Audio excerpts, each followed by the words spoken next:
Browns face backlash over Dylan Gabriel's fast-track rise as Deshaun Watson breaks silence on injury. Comeback training camp in Cleveland is rarely calm. But this year, the Browns' quarterback carousel has turned into a public spectacle, one wrapped in uncertainty, controversy, and desperation. With Deshaun Watson sidelined since last October due to a second Achilles tear, and with an offense stuck in neutral following a dismal 3-2-14 campaign, the Browns seem to be reaching, perhaps even scrambling, for a spark under center. And in that vacuum of stability, Dylan Gabriel has found himself unexpectedly and controversially at the center of attention. A roster in flux and a depth chart in dispute and paper. Cleveland's quarterback room looks like a melting pot of eras and trajectories. Joe Flacco, the seasoned vet, is here for one last ride. Kenny Pickett is nursing a hamstring and trying to stay relevant after bouncing from Pittsburgh. Then there's Shedeur Sanders, the rookie with the weight of a legacy, sidelined with shoulder soreness and seemingly frozen out of serious reps. And amid all this flux, Dylan Gabriel, a third-round pick, is suddenly taking first-team snaps. That alone has sparked fire inside and outside the organization. Gabriel is no stranger to stat sheets.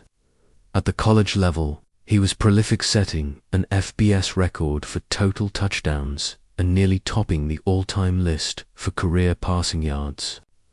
But raw stats don't translate easily to the NFL. Pass rushers don't care how many yards you threw, 4 in the Big 12. Yet, here he is, running with the ones, facing Myles Garrett in 11 on-11s, carrying the expectations of a restless fan base, still wounded by the failure of their last big quarterback investment, reaching for answers, igniting controversy. The Browns are putting him in a bad spot, said Darrell Reuter, a respected Browns insider, echoing the growing discontent around Berea. You're forcing me to evaluate this kid like he's a first-round pick. He's not. He's a third-round pick. But the reps he's getting make it look like they're trying to justify the pick before the pads are even warm. The logic from the coaching staff, particularly offensive coordinator Tommy Rees, is straightforward.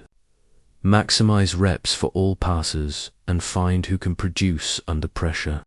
With Pickett sidelined and Flacco's ceiling well known, Gabriel was simply next in line. But the reality seems far more layered. There's a creeping sense that front office politics, not just performance, are shaping the depth chart. Gabriel's reps are earned, the team insists. But to many observers, it looks more like they're crafting a narrative around him, even as he struggles in leave action drills. Insiders point out that every errant throw, every misread from Gabriel gets magnified because of the spotlight that's been thrown on him, not earned. This isn't a fair fight, one anonymous scout told a local Cleveland radio host. You've got a guy who should be learning the playbook, not facing the top defensive line in the AFC North. Shedeur Sanders, draft politics, and the silent slide caught in this maelstrom is Shedeur Sanders, perhaps the most talked about rookie the Browns drafted this year. Son of Deion Sanders, Shedeur entered Cleveland with buzz and pedigree. In flashes, he has dazzled in individual drills, but with a minor shoulder issue and a limited college resume at just one program, Sanders has seen his stock quietly fall as Gabriel's rises. Rees downplayed any controversy, saying decision-making was the key metric for QB evaluation.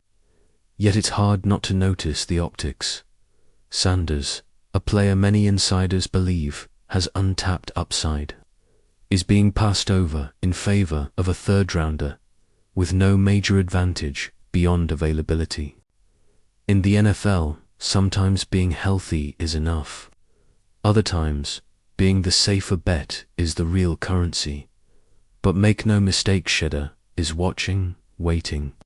His path to the starting role is now longer and murkier than ever, and one can't help but wonder if the team is quietly signaling that he wasn't truly in their long-term plans to begin with. Deshaun Watson's silence breaks sort of while Gabriel works overtime to justify his sudden elevation. And while Sanders grinds away from the headlines, one man still looms over everything. Deshaun Watson, the Browns' $230 million man, has become an expensive ghost rehabbing behind the scenes, re-emerging only through Instagram reels and cryptic captions. But his latest message was louder than most, overlaying a motivational audio clip that spoke of struggle, sacrifice, and self-belief. Watson posted a reel that oozed with quiet intensity. The caption, just 4 words, #focused for OVX, Morgulop. It's unclear whether Watson will return at all in 2025, and if he does, it'll likely be late in the season, assuming the Browns don't wave the white flag before then. His post didn't promise a timeline. It didn't clarify his condition. But it did send a message. He's watching. He hasn't given up. Still, belief on Instagram doesn't win games on Sunday. High stakes and no safety nets. What's unfolding in Cleveland feels like a stress test for the organization itself, with a fan base bruised from decades of heartbreak and a front office under scrutiny for its decision-making since the Watson trade. The urgency is palpable. Everyone from Stefanski to Rees to the rookie QBS is walking a tightrope. Gabriel's ascension isn't just about reps. It's a referendum on how the Browns want to build. Development or desperation? Evaluation or justification? Are they trying to find a future star or simply trying to validate a draft decision already made? And where does that leave Flacco, Pickett, and Sanders? Flacco is a stopgap. Pickett, once viewed as a possible bridge starter, can't stay healthy long enough to prove it. Sanders is left to rot in the shadows, waiting for an opportunity that may never come if the current trajectory holds. The verdict, not yet written.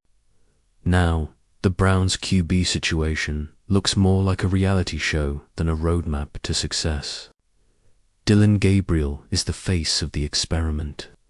Shedeur Sanders, the invisible competitor, and Deshaun Watson, the ghost, still haunting the locker room. The decision to elevate Gabriel may pay off eventually, but it also may end up being yet another chapter in the Browns' long-running tale of quarterback misfires. The lights are bright, the pressure is suffocating, and the rope is thin. For now, Cleveland is betting on a rookie to be more than he was drafted to be. But pressure, as the old saying goes, builds diamonds, breaks them. Stay tuned. The Browns' QB saga is just getting started.